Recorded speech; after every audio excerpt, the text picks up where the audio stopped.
লোকসেৱা আয়োগৰ পৰীক্ষাত কৃতিত্বৰে উত্তীৰ্ণ হোৱা 200 গৰাকী ছাত্ৰ ছাত্ৰীক আজি আমি আনুষ্ঠানিকভাৱে নিয়োগ পত্ৰ বিতৰণ কৰিলোঁ। ইয়াৰ উপৰিও লোকসেৱা আয়োগৰ পৰীক্ষাৰ লগতে সংলগ্ন হিচাপে নিযুক্তি লাভ কৰা জনস্বাস্থ্য কাৰিকৰী বিভাগ, সাংস্কৃতিক পৰিক্ৰমা আদি বিভাগতো আজি আমি কেইবাগৰাকীও বিষয়া কৰ্মচাৰীক নিযুক্তি কৰিলোঁ।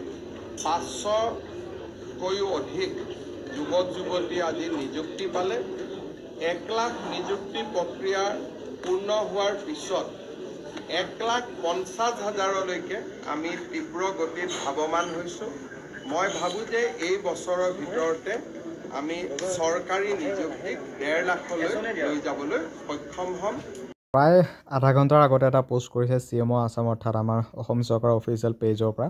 আৰু স্বচ্ছ নিযুক্তিৰ ক্ষেত্ৰত এখোজ সম্পূৰ্ণ কৰিবলৈ ওলাইছে মাননীয় মুখ্যমন্ত্ৰী ডক্টৰ হিমন্ত বিশ্ব শৰ্মা নেতৃত্বাধীন ৰাজ্য চৰকাৰ। শ্ৰীমন্ত শংকৰদেৱ কলাক্ষেত্ৰত কেইটামান মুহূৰ্তৰ ভিতৰতে একাধিক বিভাগৰ প্ৰায় 564গৰাকী সফল প্ৰাৰ্থীৰ নিযুক্তি পত্ৰ বিতৰণ কৰিব মাননীয় মুখ্যমন্ত্ৰী। এতিয়া কোনকেইটা বিভাগৰ কথা ইয়াত উল্লেখ কৰিছে মন কৰিব। ইয়াত যিহেতু 1 লাখ চাকৰি ইতিমধ্যে প্ৰায় সম্পূৰ্ণ হৈ গ'ল আৰু আমাৰ এপইণ্টমেণ্টসমূহ বহুকেইটা বিভাগৰে যিহেতু প্ৰায় দিয়ে থকা হৈছে। ইয়াত আজি প্ৰায় 564গৰাকী পুনৰ এপইণ্টমেণ্ট নিযুক্তি পত্ৰ বিতৰণ কৰিব। আজি যিহেতু 16 ফেব্ৰুৱাৰী।